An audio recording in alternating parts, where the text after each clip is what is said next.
Salut à tous, c'est Ludwig Van Manitou, en direct de son nouveau bureau, parce que j'ai un nouveau bureau qui est plus grand, où on peut mettre plus de trucs, mais qui du coup est toujours aussi bordélique qu'avant, mais ça c'est normal. Et donc j'espère que vous allez bien, parce que perso, ça va super, et pour cause. Aujourd'hui dans cette nouvelle gorgée d'évian, nous voilà réunis pour parler de l'un de mes animés humoristiques préférés, Konosuba.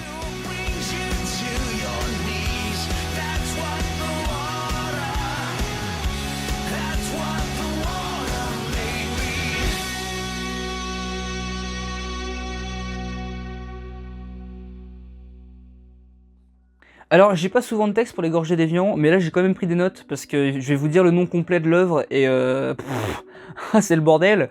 Donc, Konosuba, ou de son nom complet Konosubaerashi Sekai Nishuku Fukuku. Non, Nishuku Fuku.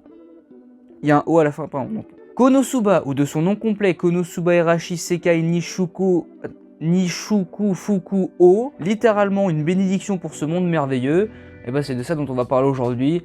Et bon, le titre est chelou, mais c'est génial. C'est une série de light novel écrite par Natsume Akatsuki depuis 2012, j'adore le nom de famille de ce mec, et cette dernière ayant reçu une adaptation animée produite par Studio Deen diffusée depuis 2016, et bah c'est de ça dont on va parler aujourd'hui. L'histoire est celle de Kazuma Sato, un adolescent japonais hikikomori, c'est-à-dire un ermite des temps modernes qui ne bouge presque plus de chez lui, parce que c'est pas fou les gens quand même, hein. On vit dans une société, tout ça. Seulement voilà, l'édition ultime de l'un de ses jeux préférés est disponible en magasin, et donc il doit forcément aller l'acheter, même si pour cela il doit sortir. Donc notre ami Kazuma part donc dans la rue pour aller chercher ce jeu, et une fois qu'il l'a récupéré, il rentre donc chez lui. Mais c'est alors qu'il aperçoit une fille qui va se faire écraser par un camion à pleine vitesse. Ni une ni deux, il fonce pour la sauver, et bah du coup il meurt.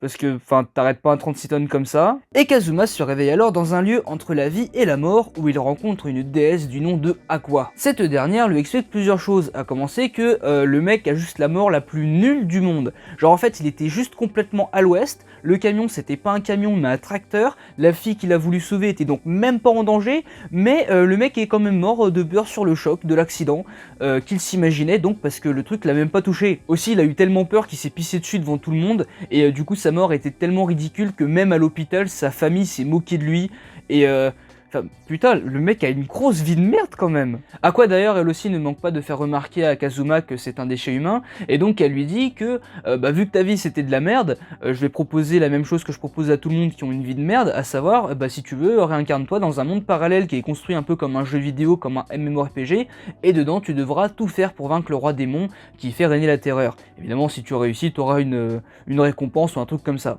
Kazuma, donc d'abord réticent, va finir par accepter, et même si on lui dit que t'inquiète, tu peux ramener avec toi un objet divin ou une capacité surpuissante donc à utiliser dans ce nouveau monde qui pourrait te permettre d'être considéré, je sais pas, comme un héros, enfin en tout cas d'avoir un bon statut dans ce monde, et bah lui il décide d'emporter Aqua, puisque cette dernière est insupportable avec lui. Arrivé là-bas, on se rend compte à quel point elle a l'intelligence d'un enfant de 4 ans malgré son statut de déesse, mais un marché est un marché, les deux sont liés à jamais, en tout cas tant qu'ils n'ont pas tué le roi démon. Le truc c'est que les mecs commencent leur aventure vraiment de la pire des manières, hein, parce que dans le groupe quand même, je rappelle, il y a un cassos exclu socialement et une meuf qui a l'intelligence d'une huître. Donc voilà, tu pouvais vraiment faire un meilleur départ que ça. Et évidemment, parce que sinon c'est pas drôle, rien ne va s'arranger lorsque se rajoutera au petit groupe deux autres membres, à savoir Megumin, une magicienne complètement tarée et obsédée par la magie explosive, ainsi qu'une croisée du nom de Darkness, tout bonnement et simplement sadomasochiste. Et oui, on parle bien de sadomasochiste dans le sens elle aime se faire mal. Yes. Enfin bref, c'est donc cette équipe de bras cassés que l'on va suivre durant l'entièreté de l'anime Konosuba, et bordel, c'est génial. Pour vous dire, le truc, je l'ai tellement aimé que j'ai tout regardé en une semaine. Genre, il y a 2 saisons d'une dizaine d'épisodes avec 2 OAV et un film, j'ai tout regardé en une semaine tellement le truc m'a plu. Et en plus c'est génial parce que Crunchyroll vient d'annoncer qu'il y avait un truc, enfin une suite, on sait pas si ce sera un film ou une saison 3, mais en tout cas ils viennent d'annoncer qu'il y aura une suite en préparation, donc je suis joyeux, voilà. Mais bref, donc Konosuba, pourquoi c'est trop bien, et c'est ce que je vais essayer de vous expliquer dans cette gorgée d'évian, mais je vais surtout pas vous spoiler les moments les plus marrants, hein. Vraiment, dans cette vidéo, je vais rester dans la surface de ce que je peux vous raconter sans vous gâcher le plaisir de la découverte de cet animé, parce que c'est vraiment l'un des trucs les plus drôles que j'ai découvert dernièrement, et c'est incroyable. Donc vraiment, Même si vous regardez pas la vidéo en entier, juste retenez ça, allez voir Konosuba, c'est génial. Un premier point qui me fait vraiment aimer Konosuba, c'est que même moi, qui ne m'y connais pas trop dans le genre du isekai, donc c'est un genre d'histoire où il y a un personnage d'un autre monde qui vient dans un autre monde fantastique pour y vivre son aventure, c'est exactement ce qui arrive donc là à Kazuma, et bah même moi, qui ne m'y connais pas trop en genre d'isekai, j'ai réussi à y voir comment donc Konosuba l'animé réussissait à parodier justement ce genre. Car on est totalement d'accord avec le résumé que je vous ai fait de l'histoire que dit comme ça, le truc paraît cliché, hein. C'est juste donc un mec de d'autres mondes, pas forcément une suprastar chez lui, qui va venir dans un monde fantastique et il va lui arriver des trucs de fou.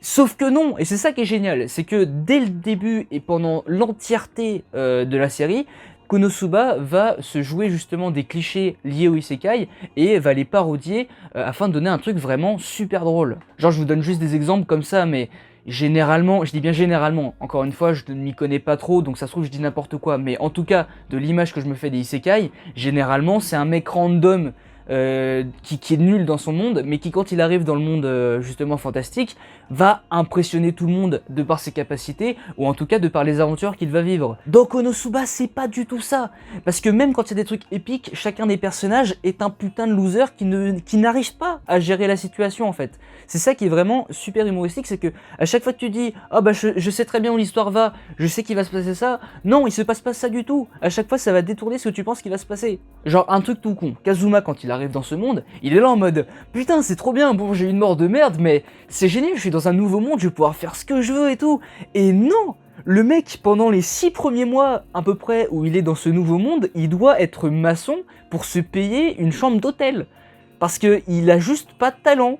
Il veut rentrer dans une guilde et devenir un aventurier, mais le mec n'a pas de talent, il n'a pas les pouvoirs nécessaires pour partir en giga aventure de chevalier je sais pas quoi, parce que tout simplement le mec est nul à chier.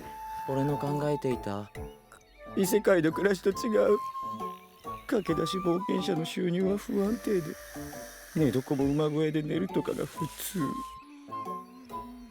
考えてみれば冒険者なんてしがないフリーターみたいなもんだからな。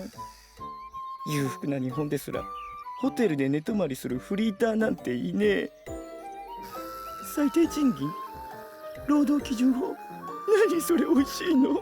Et ça va être ça pour presque tous les personnages, hein, parce que Aqua, c'est une déesse, ok dans l'animé elle a plus de pouvoir disons que les autres, mais en réalité, comme je l'ai dit, si je la compare à une enfant de 4 ans, c'est parce que elle a l'intelligence d'une enfant de 4 ans. Et normalement une déesse, c'est pas ça, tu vois.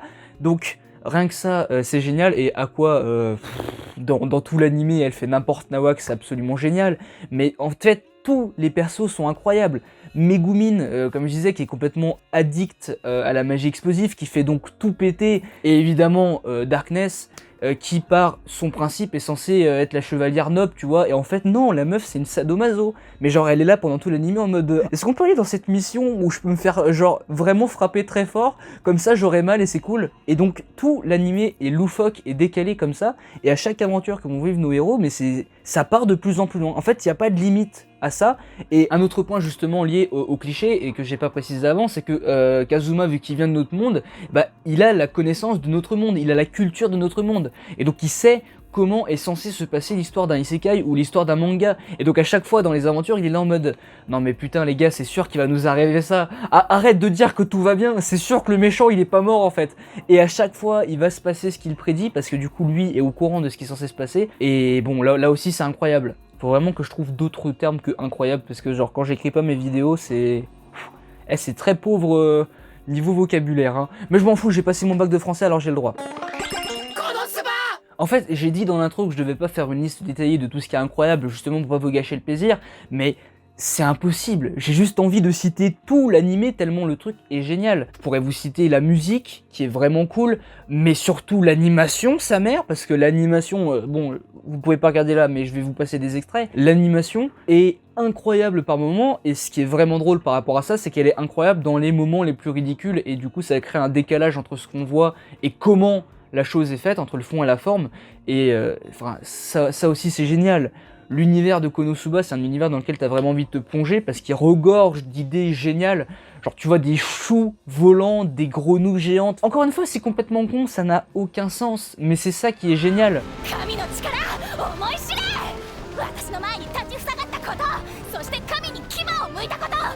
獄で後悔しながら懺悔なさい。ゴッドブロー。ゴッドブローとは女神の怒りと悲しみを乗せた必殺の拳。相手は死ぬ。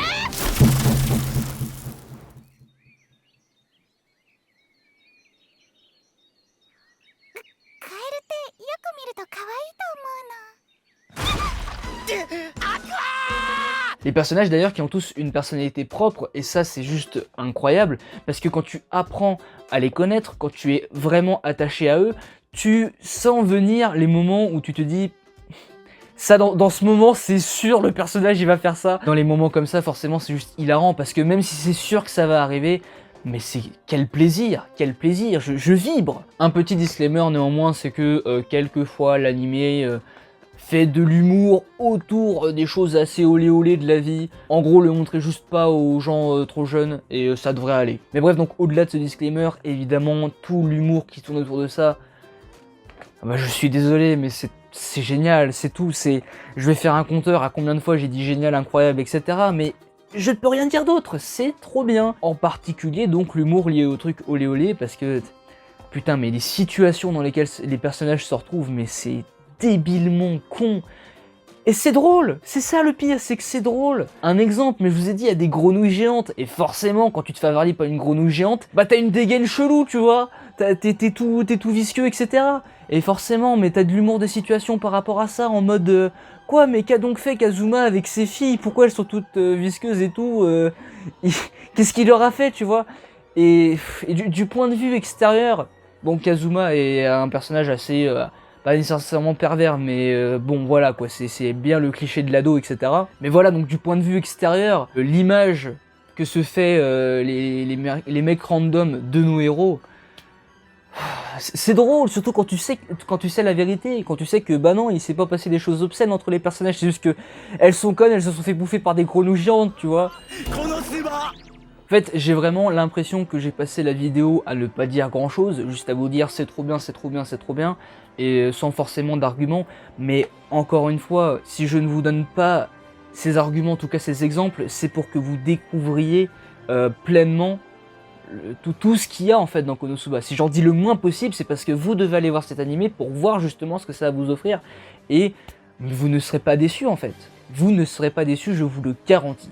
Ma conclusion, elle est là, c'est que c'est trop bien. Allez voir Konosuba, je crois que c'est sur Crunchyroll, bref.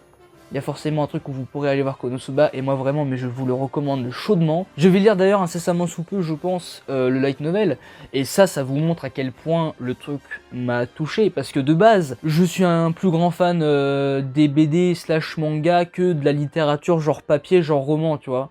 Et pour que le truc me plaise tellement que j'aille lire le light novel, c'est que c'est génial, et ça l'est. Voilà donc, je pense, la vidéo la moins argumentative du monde. Mais encore une fois, est-ce qu'il y en a vraiment besoin? Je pense que vous avez compris donc que moi j'adorais énormément Konosuba, et j'espère que si vous avez vu, vous avez aimé aussi, que si vous allez voir, vous allez aimer.